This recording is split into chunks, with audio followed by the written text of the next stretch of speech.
The American entertainment industry has witnessed countless feuds dissolve into court filings and legal threats over the years, but few have carried the weight and complexity of what has emerged between Ray J and the Kardashian family. What began as personal conflict in the early 2000s has evolved into a multifaceted legal battle that speaks to broader questions about free speech, defamation, and the weaponization of accusation in the age of social media and live streaming platforms.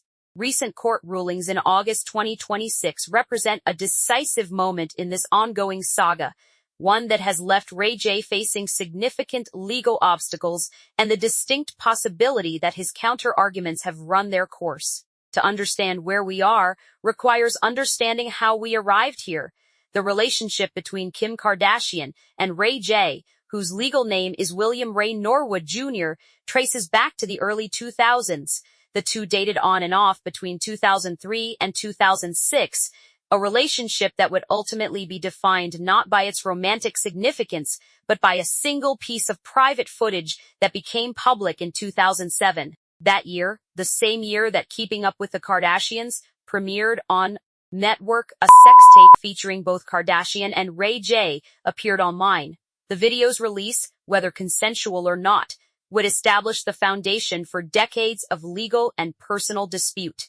Ray J has consistently maintained that the tape's release was a collaborative business arrangement. According to his legal filings from November 2025, he claims that he, Kardashian, and Jenner all signed a licensing deal with Vivid Entertainment before the tape's 2007 release. Vivid Entertainment, the adult entertainment distribution company responsible for releasing the video, has long stated they obtained it legally from a third party, a claim that has never been definitively contradicted through court proceedings. Kardashian, conversely, pursued legal action against Vivid at the time, settling for a reported $5 million.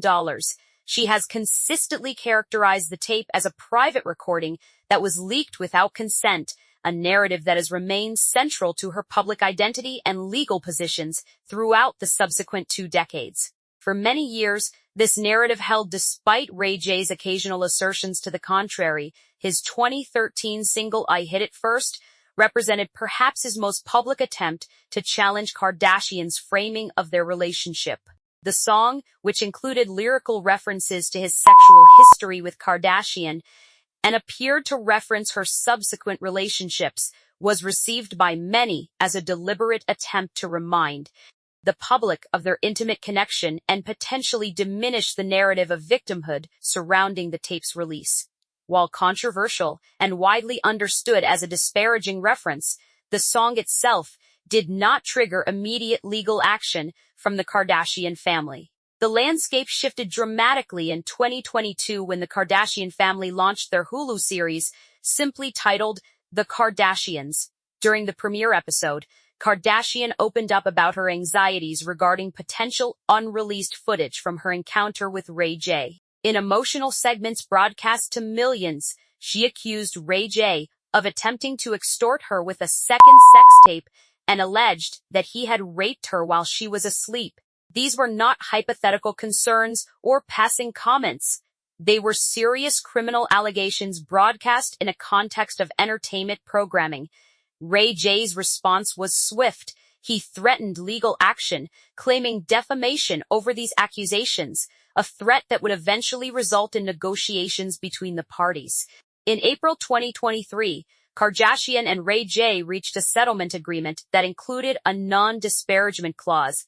The financial terms of this settlement have since become a matter of legal contention, with Ray J claiming in his subsequent filings that the agreement involved a $6 million payment to him in exchange for his silence on certain matters related to the tape. The settlement, too, would later allege, also stipulated that Kardashian and Jenner would make no further public mentions of the tape in their television programming. The existence and enforceability of this agreement has become a central point of dispute in the current litigation, with Kardashian and Jenner denying certain characterizations, while the settlement itself remains sealed from public view for some time. This existing settlement agreement would become crucial to understanding why Ray J's current legal position deteriorated so significantly. But first, we must address what prompted the October 2025 lawsuit that set this entire current phase of litigation in motion. In May 2025, Ray J made statements during a TMZ special, suggesting that racketeering charges against the Kardashians would be appropriate. These comments occurred in the context of broader media discussion about Sean Diddy Combs, who was facing federal racketeering charges in New York. Ray J inserted the Kardashian family's name into this conversation, effectively comparing their alleged conduct to the criminal enterprise charges facing the music executive. The May statement might have been dismissed as hyperbolic commentary or off-the-cuff remarks if it had remained isolated.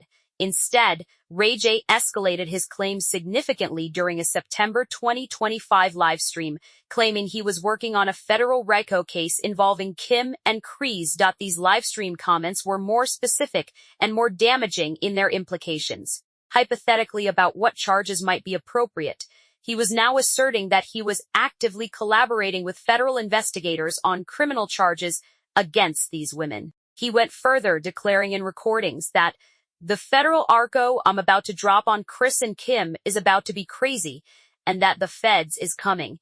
The progression from speculation to assertion to claimed personal involvement represented a significant escalation in both tone and legal jeopardy. Kim Kardashian and Kris Jenner filed their defamation lawsuit in Los Angeles Superior Court in October 2025, represented by powerhouse litigator Alex Spiro of Quinn Emanuel and additional counsel, CART. The lawsuit characterized Ray J's statements as part of what they described as a sustained campaign of harassment and defamation spanning years. Their legal team argued that the statements were provably false, that no federal investigation existed, that no law enforcement agency had initiated proceedings, and that Ray J had manufactured these claims to exploit the family's prominence and generate publicity for his flagging career. The lawsuit traced Ray J's pattern of antagonistic behavior back to his 2013 song, I Hit It First, which was widely understood as a disparaging reference to Kardashian. The legal complaint positioned the RICO allegations not as a singular outburst, but as the latest escalation in a deliberate campaign of harassment designed to satisfy Ray J's acknowledged animosity toward the family and to revive his own fading notoriety. This framing would become significant when courts later evaluated whether Ray J was exercising protected free speech or making provably false statements. Ray J's response came in the form of a cross-complaint filed in November 2025. Rather than defending himself on the merits of the defamation allegations, he went on offensive, alleging that Kardashian and Jenner had reached a $6 million settlement with him in 2023 that barred both parties from publicly discussing the tape, and that they had violated this agreement. This countersuit attempted to reframe Ray J, not as a defendant, but as a wronged party whose contractual rights had been violated.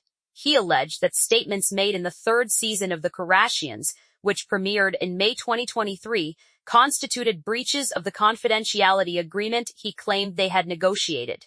The legal system would soon make critical determinations about how to proceed with these competing claims. In April 2026, Los Angeles County Judge Stephen A. Ellis issued a ruling that would prove devastating to Ray J's position. The judge set a trial date for Kardashian and Jenner's defamation claims, while simultaneously kicking Ray J's competing breach of contract lawsuit into private arbitration. This decision was significant because it meant that Kardashian and Jenner's claims would proceed in open court, where public discovery and jury evaluation would occur, while Ray J's allegations would be confined to a confidential arbitration process away from public scrutiny.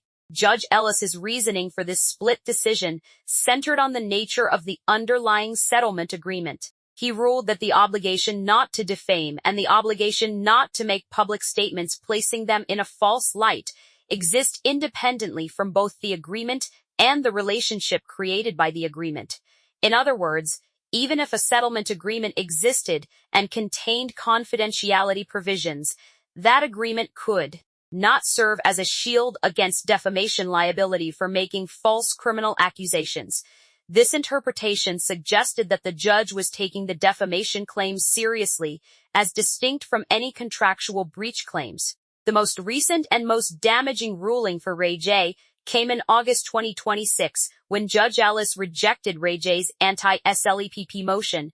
An anti-SLEPP motion, derived from California's strategic lawsuit against public participation statute, is a procedural tool designed to quickly dismiss lawsuits that are filed to silence legitimate free speech. The statute exists to protect defendants who make protected statements from enduring the burden of litigation. Ray J argued that his statements about the protected, seventonier EGRing, Kardashians constituted opinions or hyperbole protected by the First Amendment, and that allowing the defamation case to proceed would chill free speech and allow the wealthy Kardashian family to weaponize the legal system against critics. Judge Ellis concluded that Kardashian and Jenner had put forth enough evidence to meet the standard of minimal merit, allowing them to move past the anti-SLAPP phase. The judge emphasized, however, that this ruling was not an official determination of wrongdoing on Ray J's part, merely that sufficient evidence existed for the case to proceed to trial, which had seemed like Ray J's best opportunity to end the case before a jury ever got involved, was no longer available to him. He would face a jury trial on these allegations. The judge's reasoning in rejecting the anti-SLAPP motion touched on several important distinctions. Judge Ellis wrote that a statement accusing a plaintiff of committing a crime is defamatory on its face, as a reasonable person would be offended by a false accusation that they had committed a crime. The judge found that Ray J's statements, particularly those made during the live stream, could reasonably be interpreted as factual accusations rather than protected opinions. Ray J had claimed that the statements were hyperbole,